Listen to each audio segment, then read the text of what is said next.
사도행전 1장 3절부터 11절까지의 말씀을 보겠습니다. 사도행전 1장 3절부터 11절까지의 말씀입니다.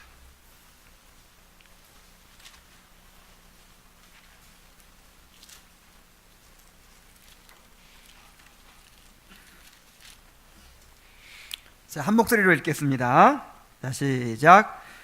그가 고난받으신 후에 또한 그들에게 확실한 많은 증거로 친히 살아계심을 나타내사 40일 동안 그들에게 보이시며 하나님 나라의 일을 말씀하시니라. 사도와 함께 모이사 그들에게 분부하여 이르시되 예루살렘을 떠나지 말고 들은 바 하나님 아버지께서 약속하신 것을 기다리라. 요한은 물로 세례를 베풀었으나 너희는 몇 날이 못되어 성령으로 세례를 받으리라 하셨느니라. 그들이 모였을 때에 예수께 여쭈어 이르되 주께서 이스라엘 나라를 회복하심이 이때니까 하니 이르시되 때와 시기는 아버지께서 자기의 권한에 두셨으니 너희가 알 바 아니요 오직 성령이 너희에게 임하시면 너희가 권능을 받고 예루살렘과 온 유대와 사마리아와 땅끝까지 이르러 내 증인이 되리라 하시니라. 이 말씀을 마치시고 그들이 보는데 올려져 가시니 구름이 그를 가리어 보이지 않게 하더라. 올라가실 때에 제자들이 자세히 하늘을 쳐다보고 있는데 흰옷 입은 두 사람이 그들 곁에 서서 이르되 갈릴리 사람들아 어찌하여 서서 하늘을 쳐다보느냐. 너희 가운데서 하늘로 올려지신 이 예수는 하늘로 가심을 본 그대로 오시리라 하였느니라. 아멘. 그리스도께서 행하신 모든 일들은 우리의 구원을 이루는 요소가 됩니다. 그러니까 이 복음이라고 하는 게 뭐냐면요, 복음이라고 하는 게 예수 그리스도와 그리스도의 인격과 사역이에요. 예수 그리스도의 인격과 사역이 우리의 구원을 이루는 요소가 되는 것입니다. 그리스도가 부활하신 것도 마찬가지고 그리스도가 승천하신 일도 마찬가지입니다. 그리스도가 승천을 통해서 어떻게 높아지시고 또 우리의 구원을 이루셨는지를 살펴보는 것이 오늘 공부할 내용입니다. 대요리문답 53문을 우리 한 목소리로 또 크게 한번 읽어보겠습니다. 자, 시작. 그리스도께서는 승천을 통해 어떻게 높아지셨습니까? 답. 그리스도께서는 승천을 통해 다음과 같이 높아지셨습니다. 그리스도께서는 부활하신 후 사도들에게 자주 나타나셔서 대화하시며 하나님 나라의 일을 말씀하셨고 그들에게 모든 민족에게 복음을 전할 사명을 주셨습니다. 부활하신 지 40일째 우리의 본성을 지니시고 우리의 머리로서 원수들을 이기신 그리스도께서는 사람들이 보는 가운데 지극히 높은 하늘로 올라가셨습니다.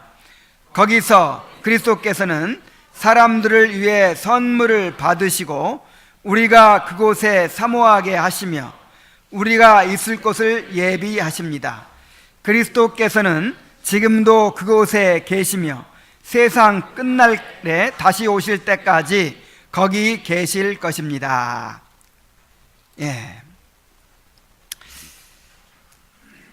먼저 그리스도의 이제 이 부활 후의 지상 사역에 대해서 이야기를 했죠. 그리스도께서는 부활하신 후 사도들에게 자주 나타나셔서 대화하시며 하나님 나라의 일을 말씀하셨고 그들에게 모든 민족에게 복음 전할 사명을 주셨습니다. 그랬어요. 자, 그리스도께서 부활하신 후에 이 지상에 며칠간 계셨죠? 40일간 계셨습니다. 예루살렘에서만 한 일주일 이상 계셨던 것 같아요.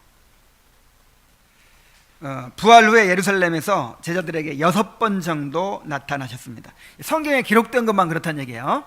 성경에 기록되지 않은 또 내용들이 많이 있을 테지만은 성경에 기록된 성경에 근거가 있는 내용만 해도 6번이나 예루살렘에서만 나타나셨어요. 맨 처음에 무덤에서 막달라 마리아에게 처음으로 나타나셨죠. 울고 있을 때. 그 다음에 두 번째로 무덤에 갔던 여인들에게 나타나셨고요. 또 세 번째로 엠마오로 가는 두 제자에게 나타나셨어요. 그래서 이 사람들이 이제 실망하고 뭐 예수님의 사명이 뭐고 그냥 다 끝났으니까 그냥 이제 떠난다 하고 가는데 그 가는 사람들을 붙들고 예수님께서 또 복음을 가르치셔서 믿음을 회복하게 하시고 다시 예루살렘으로 돌아가게 만드셨어요. 그 다음에 네 번째로는 베드로에게 개인적으로 보이셨어요. 어떻게 어디서 나타나셨는지를 알 수가 없지만 게바에게 보이시고 라고 고린도전서 15장에 얘기했기 때문에 우리가 알 수 있는 것입니다. 그 다음에 다섯 번째로는 제자들이 한 곳에 모여 있을 때 벌벌 떨고 있을 때 주님께서 나타나셨어요. 그때가 이제 그 주님이 부활하신 날인데 그날 저녁에 제자들이 모여 있을 때 나타나셨습니다. 그때는 도마가 없었어요. 도마가. 그래가지고 도마가 왔을 때 우리가 예수님을 봤다, 예수님이 부활하셨다, 그러니까 못 믿겠다는 거예요. 어떻게 부활하실 수 있느냐, 내가 그 손에 못자국을 만져보고 그 옆구리에 창자국을 만져보기 전에는 내가 믿지 못하겠다. 그랬는데 일주일 후에 다음 주일 밤에 주님께서 도마가 있을 때 나타나신 거예요. 그래서 이 믿음 없는 놈아 그러면서 책망하지 않으시고 만져봐라 하고 못자국을 만져보게 하시고 옆구리에 창자국을 만져보게 하시고 내가 본고로 믿느냐, 보지 않고 믿는 자는 보겠다, 이렇게 말씀하셨죠. 이게 이제 예루살렘에서 나타나신 것이고요. 그 다음에 제자들한테 나도 갈릴리로 갈 테니까 너희들 먼저 가라 그랬잖아요. 그래서 또 갈릴리에서도 4번이나 제자들에게 나타나신 기사가 있습니다. 갈릴리 호수에서 고기 잡던 7 제자에게 나타나셔서 고기를 많이 잡게 해주시고 또 베드로의 신앙을 회복해 하시고 베드로에게 사명을 주셨죠. 네가 나를 사랑하느냐, 내 양을 먹이라, 이렇게. 그리고 갈릴리 어느 산에서 11 제자에게 나타나셔서 지상 사명을 주셨습니다. 마태복음 28장 18절로 20절, 마가복음 16장 15절로 18절에 있는 그 지상 사명을 그때 주신 거예요. 가서 모든 족속으로 제자를 삼아 아버지와 아들과 성령의 이름으로 세례를 주고 내가 너에게 분부한 모든 것을 가르쳐 지키게 하라 고 한 지상 사명을 이제 주셨죠.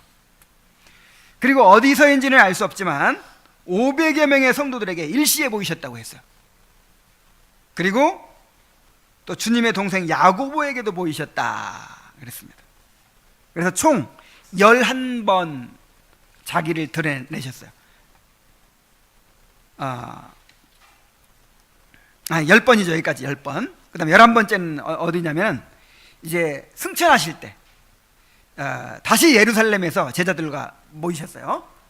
그러니까 부활하실 때는, 부활하신 것은 예루살렘이죠. 예루살렘에서 한 일주일 이상 보내시다가 그 다음에 갈릴리로 가셔서 제자들에게 또 나타나셨다가 다시 또 승천하시기 전에 예루살렘으로 또 돌아오신 거예요. 그래서 자신에 관한 성경의 예언을 자세히 풀어 깨닫게 해주시고 이제 그 말씀으로 그동안 이 40일 동안에 이제 가르치신 것이 무엇이겠어요? 제자들의 신앙을 딱 정립시켜 주신 것이죠.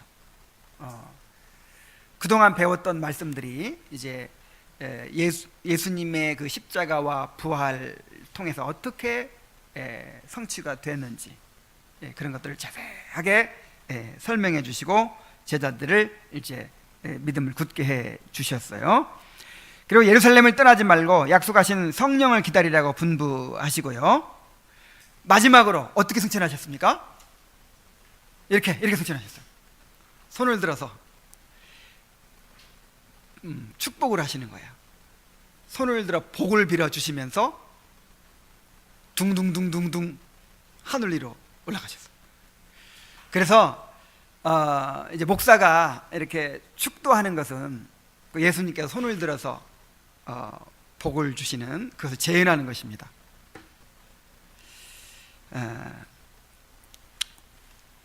그 승천하신 산이 무슨 산이죠? 감람산이었어요. 감람산.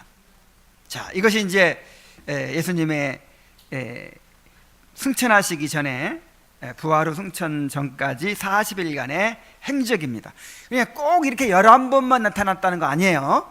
더 많이 있을 수도 있는데 성경에서 근거를 찾아볼 수 있는 것만 11번이라 이 말이죠. 자, 그리스도의 승천의 의미를 생각해 보겠습니다. 그리스도는 우리의 본성을 지니시고 승천하셨다 그랬어요. 이 말은 무슨 말이냐면 인성이 올라가셨다 그 뜻이에요. 인성. 우리처럼 인성을 입으시고 승천하셨다. 승천하시기 전에는 그리스도의 신성만이 하늘에 계셨죠. 신성은 하늘에 있고 인성은 땅에 있고, 신성과 인성이 딱 분리되어 있는 게 아닙니다.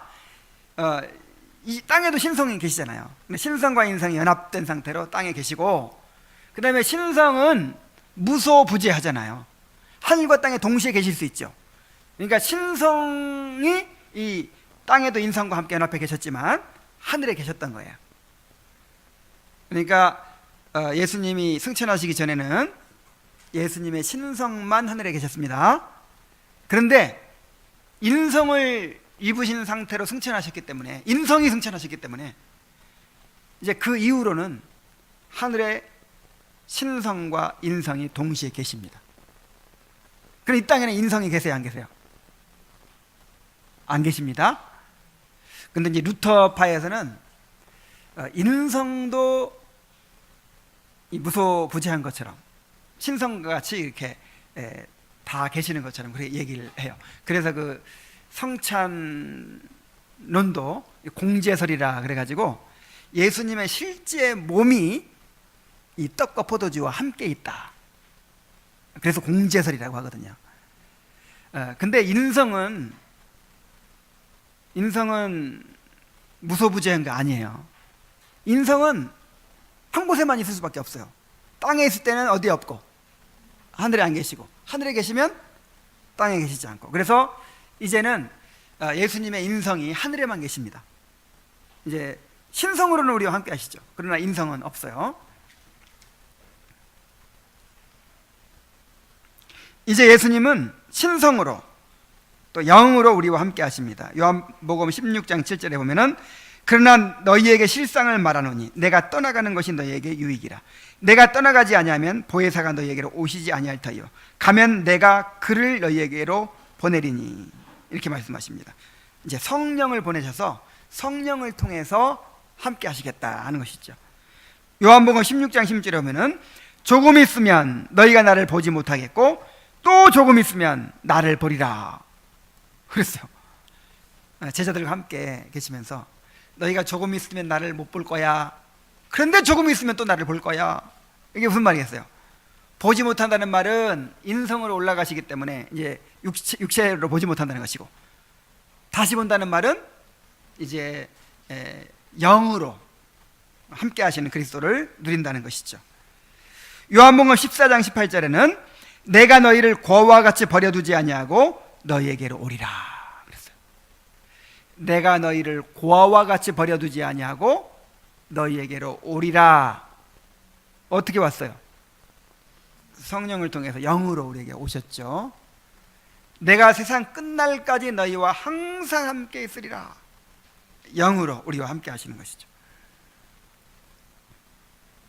그리고 자, 우리의 본성을 지니고 승천하셨을 뿐만 아니라 우리의 머리로서 승천하셨다 그랬어요.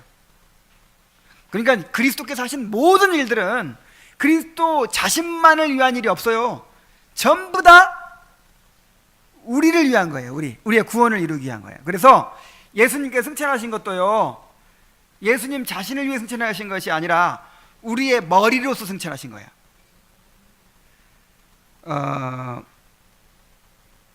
머리 대신 그리스도가 승천했으니까 그와 연합해서 그의 몸이 된 우리도 어떻게 되겠어요? 승천하죠. 머리 없는 몸. 완전해요, 불완전해요? 불완전해요. 얼마나 이 놀라운 은혜인지 한번 생각해 보세요. 교회로 말미암아 그리스도께서 충만해지시는 거예요. 교회가 아니면 그리스도가 불완전해지시는 거예요. 그렇게 그리스도께서 만드셨어요. 우리를 몸으로 삼으셔서 우리가 아니면 그리스도가 불완전해지도록 그렇게 만드셨어요. 자, 머리만 가 있으면 어떻게 돼요? 몸이 가야지.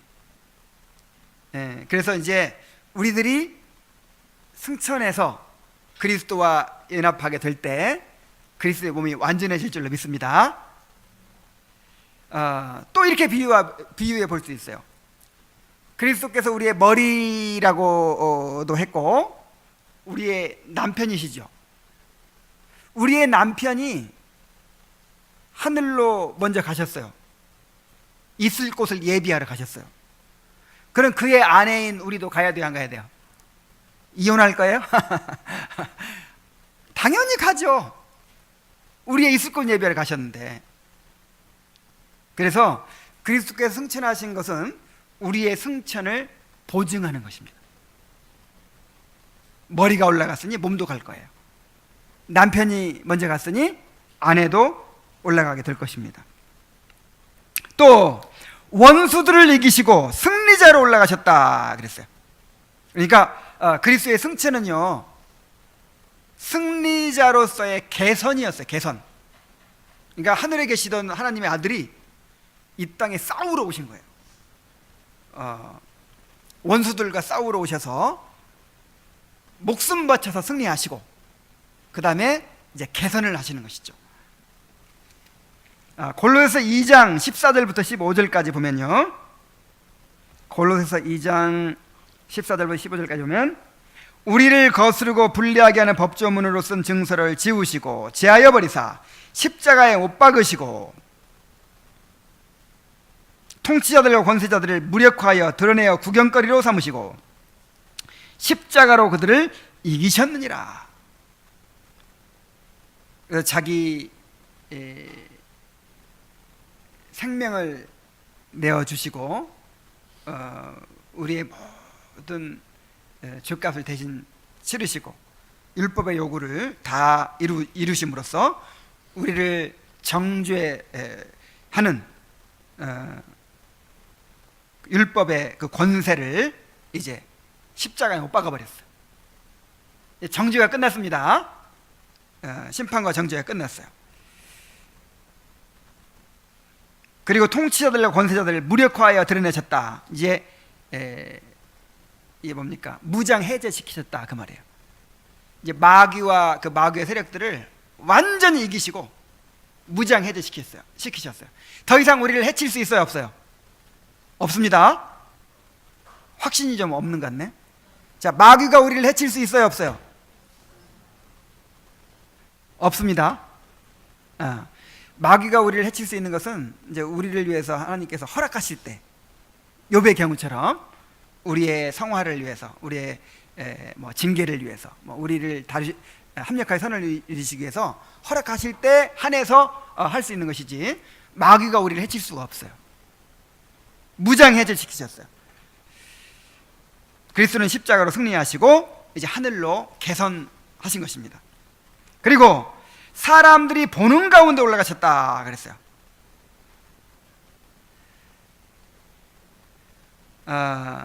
주님은 사람들이 보는 가운데서 하늘로 올라가셨는데 구름이 가리어 보이지 않게 되었더라 그랬어요. 자, 뭐가 가렸다고요? 그런데 이 구름이 가리어 보이지 않았다 하는 말은 그냥 저 하늘에 있는 구름 때문에 안 보였다 그 뜻이 아니에요. 이 구름은요, 성경에서 하나님의 영광스러운 임재를 상징합니다. 그래서 이 구름이 가려져 보이지 않았다, 이 말은 그 성경에 보면은 하나님께서 막 임재하실 때, 하나님의 영광이 막 드러날 때 이 구름으로 드러나죠. 구름 기둥과 불 기둥, 뭐 그다음에 그 솔로몬 성전의 그 구름, 그런 것처럼 영광 가운데 올라가시는 걸 말해요. 영광 가운데. 예수님의 승천은 이제 다시 영광을 회복하시는 거잖아요. 이 감추어졌던 그 신성의 영광이 찬란하게 드러나는 거잖아요. 그래서 제자들이 이렇게 보니까 놀라운 영광 가운데 승천하시는 거예요. 그리고 가심을 본 그대로 오시리라 그랬죠. 예수님이 어떻게 오신다 그랬어요? 초림 때는 아주 초라하게 가난한 인간의 모습으로 이렇게 오셨지만, 어린아이의 모습으로 오셨지만, 재림 때는 영광 중에 구름 타고 오신다 그랬죠. 구름 타고 오신다는 말이 뭐 손오공처럼 이렇게 이렇게 운송수단이 아니에요. 운송수단이 아니고 영광 중에 오신다, 그 말이에요. 그냥 구름 생각하면 뭘 생각해야 돼요? 영광. 올라갈 때도 찬란한 영광 중에 올라가셨고, 내려오실 때도 재림하실 때도 천천만만의 천사들과 함께 찬란한 영광 중에 그렇게 오실 것입니다. 너희가 올라가심을 본 그대로 어떻게 하시리라? 오시리라. 올라가신 모습이나 내려오시는 모습이나 똑같다는 거예요. 영광의 모습으로. 영광의 모습.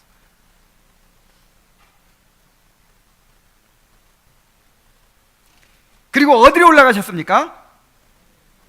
지극히 높은 하늘로 올라가셨어요.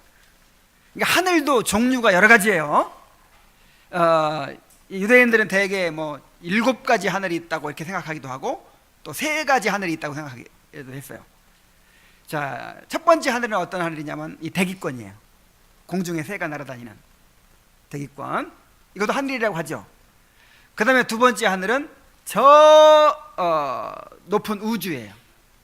이 은하계가 있고 많은 저 우주. 그 다음에 세 번째 하늘은 어디냐면, 이거는 이제 영적인 하늘을 말하는 거죠. 하나님의 보좌가 있는 곳. 이거는 어떤 물리적인 공간이 아니고 영적인 곳이에요. 그게 장소성이 전혀 없다고도 할 수 없죠. 왜냐하면 예수님의 인성이 있으니까. 그렇지만 일반적인 그 물리적 공간과는 다르죠. 영적인 공간이에요. 이것을 이제 셋째 하늘이라고 표현했는데, 그래서 여기서도 말하기를 그냥 하늘이라고 하지 않고 지극히 높은 하늘이라고 했어요. 무슨 하늘? 그래서 저 높은 우주에 천국을 만들고 주 믿는 자를 오라 하네, 뭐 그런 천당 있죠. 이거 이단입니다. 잘못된 거예요. 아니, 우주 공간에 천국이 있어요? 하나님이 그렇게 작은 분이에요? 그렇지 않죠. 이 우주 공간이 아니고 우주 공간을 초월한 그런 영적인 하늘입니다. 지극히 높은 하늘.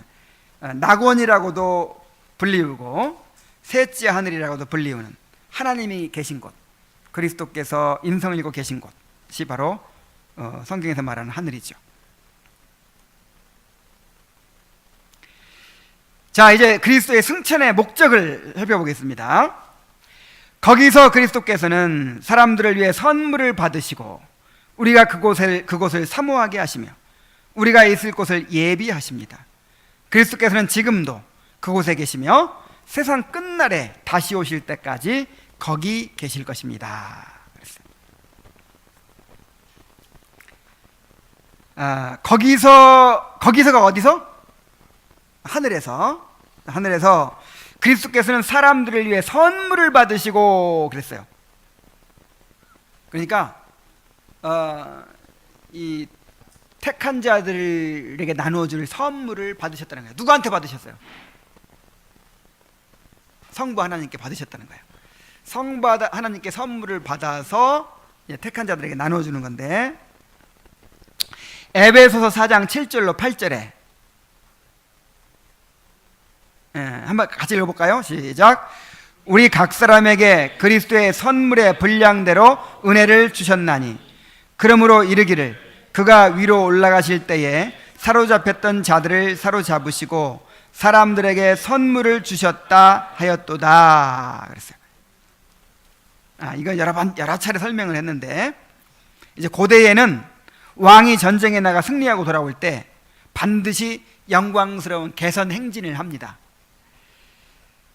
승리한 왕과 군사들이 당당하게 앞장을 서고 그 뒤에는 포로가 된 적장들과 군사들이 쇠사슬로 묶인 채 끌려옵니다. 그때 왕은 환호하는 백성들에게 이제 이 전리품들, 전쟁에서 탈취한 전리품들을 막 나눠주는 거예요. 자, 이 그림으로 설명하는, 이 그림으로. 이와 같이 그리스도도 이 땅에 내려오셔서 원수들을 정복하여 포로로 잡으시고 하늘로 오르심으로써 그의 백성들에게 나누어 주실 선물을 받으셨어요. 그 전쟁하고 똑같진 않지만 어쨌든 이제 선물을 하나님께로 받으셨어요. 그 선물이 무슨 선물입니까? 성령님이에요. 성령. 성령을 부어주시는 걸 말하는 거예요. 자신이 이루신 구속의 은혜가 택한 자들에게 베풀어지도록 성령을 보내주신 것입니다. 자, 보세요. 성부 하나님께서 작정하시고 그 다음에 그 작정하신 대로 성자 하나님이 이루셨죠. 이제 그것을 택한 자들에게 실제로 적용시키는 사역을 누가 해요? 성령께서 하시죠. 그러려면 성령을 보내줘야 되잖아요. 그런데 그리스도께서 구속을 완성하셨기 때문에 이 땅에 오셔서 승리하시고 완전히 이루셨기 때문에 이제 이제 쉽게 설명하면 그런 거예요.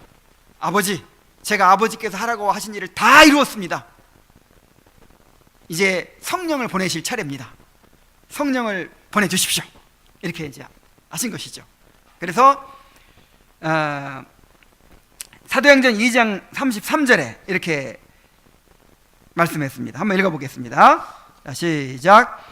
하나님이 오른손으로 예수를 높이심에 그가 약속하신 성령을 아버지께 받아서 너희가 보고 듣는 이것을 부어주셨느니라. 그러니까 성령을 보내주신 것과 그 다음에 그 성령을 보내주신 결과로 은사들이 나타나는 거 있잖아요. 은사들이 나타나는 것을 말하고 있는 것이죠. 그리스도는 승리하신 결과로 믿는 자들에게 성령을 부어주시고 은사를 주심으로 교회의 지체가 되게 해주셨습니다. 그리스도가 성령을 보내주신 것은 단지 개인의 구원을 이루기 위해서만이 아니라 교회를 이루기 위해서였습니다. 그러니까 늘 말하지만은 이 개인 구원과 이 교회를 이루는 것은 절대로 분리되는 것이 아닙니다. 자꾸 분리해서 생각하면 안 돼요. 오늘 오전에 교회에 들어와야 구원받는다 그랬죠? 구원만 딱 받고 교회에 안 들어오면 안 되나요? 유형 교회, 이 불완전한 교회에 안 들어오면 안 되나요? 이렇게 될 수가 있어요, 없어요? 없어요. 천국 열쇠를 이 유형 교회에 주셨어요. 열고 닫습니다, 이 유형 교회가. 그래서 이 복음으로 열고 닫죠. 복음으로. 또 권징으로 열고 닫죠. 그래서 교회 밖에는 구원이 없어요.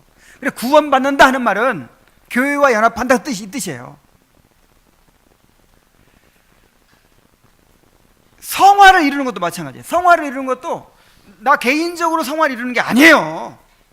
함께 교회를 이루어가는 거예요. 그리스도의 온전한 몸을 이루어가는 것이고 온전한 성전을 이루어가는 거예요. 그 벽돌의 역할을 잘하는 거예요. 그 지체의 역할을 잘하는 게 성화예요. 교회를 떠나서는 구원도 생각할 수가 없고 교회도 생각할 수가 없어요. 그래서 성령을 부어주셨다 할 때 우리가 연합해서 성전이 되게 하기 위해서 성령을 부어주신 거예요. 또 은사를 주셨다고 할 때 몸을 섬기도록 그리스도의 몸을 세우고 성전을 세우도록 성령을 부어주신 것이죠.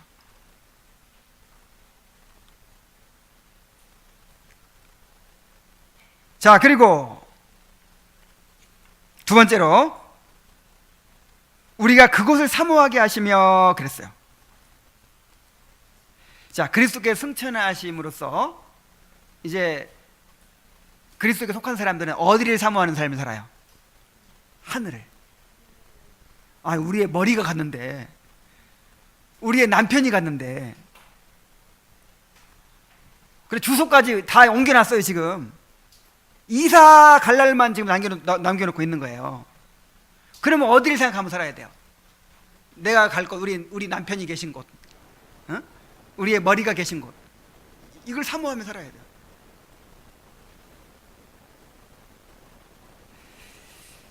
골로새 3장 1절로 3절, 아까 오전에 읽었던 말씀인데 다시 한번 읽어보겠습니다. 그러므로 너희가 그리스도와 함께 다시 살리심을 받았으면 위의 것을 찾으라. 거기는 그리스도께서 하나님 우편에 앉아 계시느니라. 주님이 계신 곳을 사모해야지.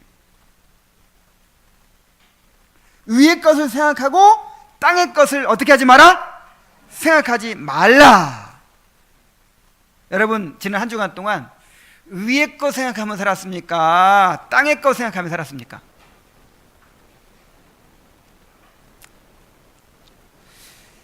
그 생각이 굉장히 중요한 거예요. 여러분이 어떤 사람입니까? 대저 그 마음의 생각이 어떠하면 그 위인도 그러한 즉, 생각이 바로 그 사람이에요. 여러분이 생각하는 바가 여러분의 정체성을 보여주는 거예요. 그래서 성경은 생각을 무지하게 강조합니다. 생각 싸움이에요. 자, 신앙생활이 무슨 싸움? 생각 싸움. 그래서 육신의 생각은 뭐요? 사망이요. 영의 생각은 생명과 평강이라. 아무것도 염려하지 말고 모든 일은 너희 구할 것을 감사함으로 하나님께 아뢰라. 그리하면 모든 지각에 뛰어난 하나님의 평강이 뭘 지키시리라? 너희 마음과 생각을 지키시리라. 또 이런 말씀도 있어요. 형제들아, 무엇이든지 참되며, 무엇이든지 오르며, 무슨 경건하며, 무엇이든지 사랑할 만하며, 무슨 칭찬을 하며, 무슨 덕이 있든지 무슨 기림이 있든지 이것들을 생각하라. 그런 문맥 가운데서 기도하라는 명령이 있어요. 근데 기도도 주 목적이 뭔지 아세요? 생각을 변화시키는 거예요. 생각을. 여러분, 기도를 너무 실용주의적으로 생각하지 마세요. 하나님이 다 아시는데 왜 기도하라고 하셨겠어요? 기독교 강요에서 봤죠? 기도는 하나님을 위한 것이 아니라 누구를 위한 것이다? 우리를 위한 것이다. 다 아는데 뭐 하려고 기도해요? 그런데 여러분 꼭 해보세요. 지금 하고 있어요? 자, 우리 함께 기도할 그 내용들을 가지고 기도하고 있어요? 해보세요. 그러면 우리의 생각이 거기에 사로잡힙니다. 우리 마음의 그 내용들이 차지하게 돼요. 맨날 그냥 염려하고 근심하고 그냥 아무것도 염려하지 말고 대신 그거 하라는 거예요. 모든 지각이 구할 것 하나님께 감사함으로 아뢰라는 거예요. 그러면 생각이 지켜진다는 거예요. 기도를 안 하니까 땅의 것만 생각하고 살아. 기도를 안 하니까. 왜 그렇게 기도하게 하시냐면 기도를 통해서 자꾸만 우리의 마음을 붙잡아 두는 거예요. 기도는 하나님을 끌어내리는 것이 아니고 우리가 하나님께 올라가는 거예요. 이 배가 밧줄을 육지에 딱 던져서 묶는 기둥이 있죠. 그 기둥에다 딱 메고 막 당겨보세요. 그럼 육지가 끌려오죠. 막 당기면 육지가 끌려와. 근데 알고 보니까 누가 끌려온 거예요? 배가 끌려간 거죠. 그래서 주야 뭐 하고 하나님께 부르짖고 막 그러면 하나님의 보좌가 흔들리고 막 움직입니까? 그게 아니라 우리가 깨어지는 거예요. 자기 부인이 이루어지는 거예요. 육신이 깨어지는 거예요. 온갖 육신의 생각들이 깨어지는 거예요. 그리고 내가 하나님의 뜻에 맞추어지는 거예요. 그래서 기도하라는 거예요.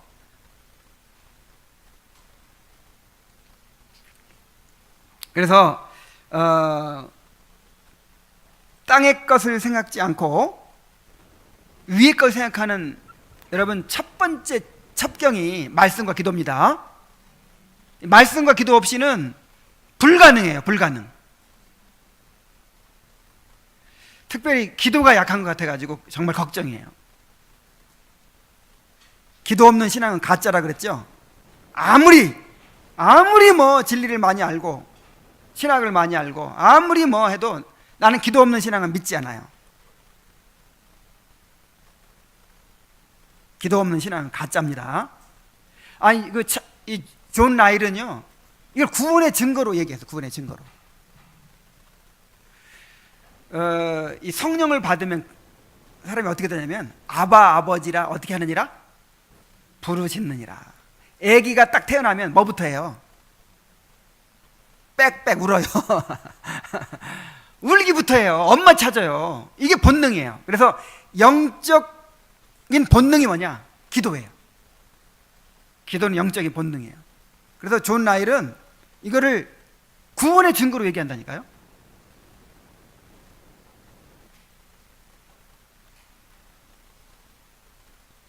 기도합시다. 한번 해보세요. 매일매일 빠짐없이 매일매일 시간 정해놓고 기도하세요. 매일. 하도 할 말이 없다고 하길래 내가 기도문까지 다 적어줬으니까 그거 읽으세요. 그냥 읽으면서라도 하세요.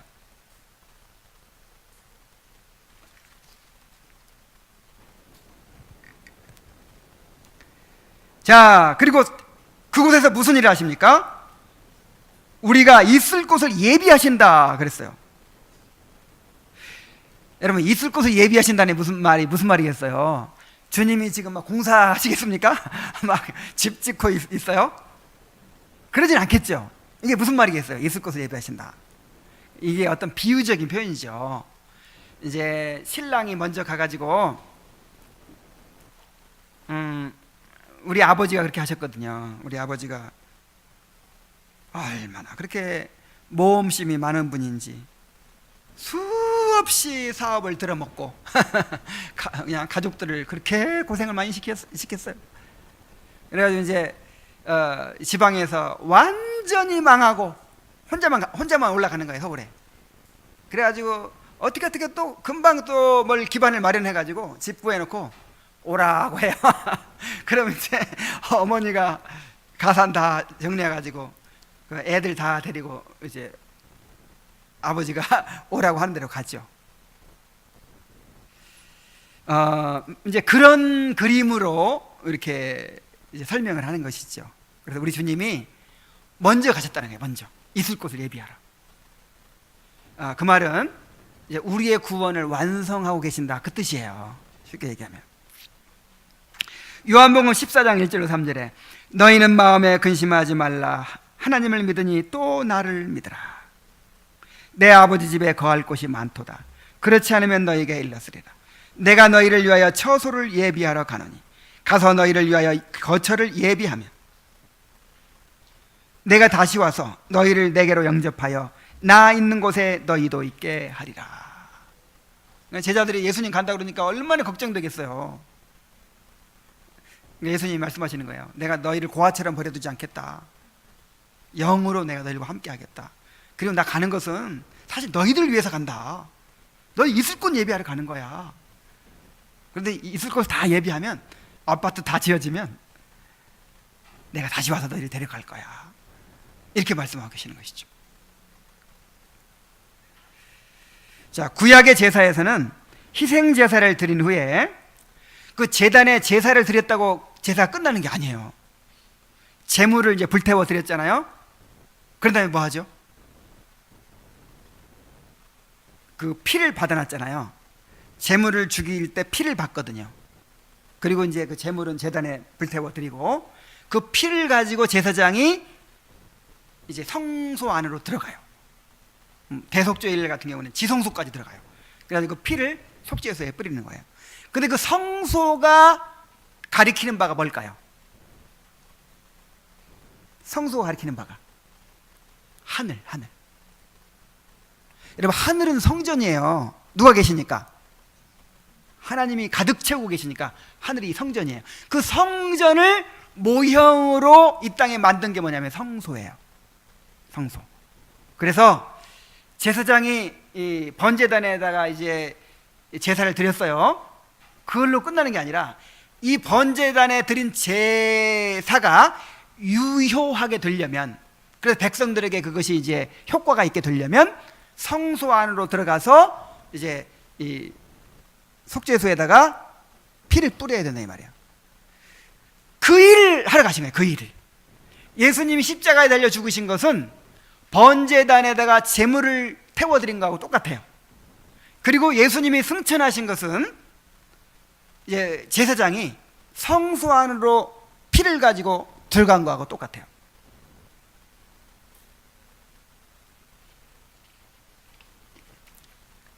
그래서 하나님께 가서 예수님 뭐 하신다고 우리가 흔히 얘기하죠?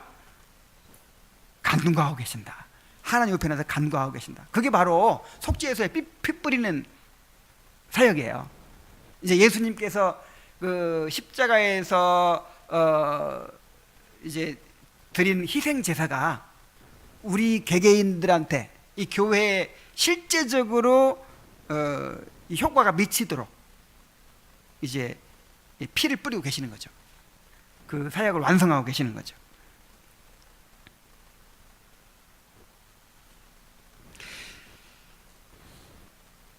그래서 히브리서 9장 12절에 보면은 염소와 송아지의 피로 하지 아니하고 오직 자기의 피로 영원한 속죄를 이루사 단번에 성소에 들어가셨느니라 그랬어요.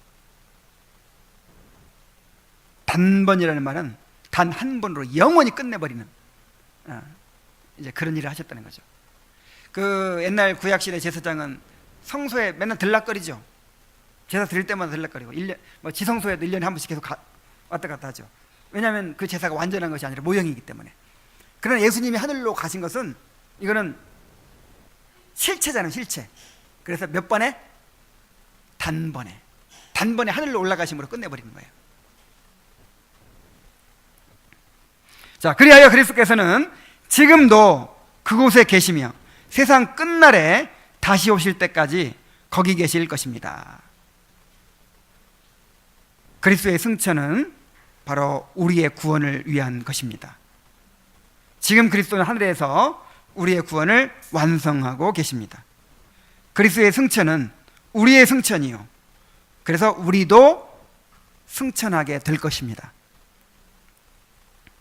그리스도께서 계신 저 하늘을 바라보며 살아야 될 줄로 믿습니다. 자, 기도하겠습니다.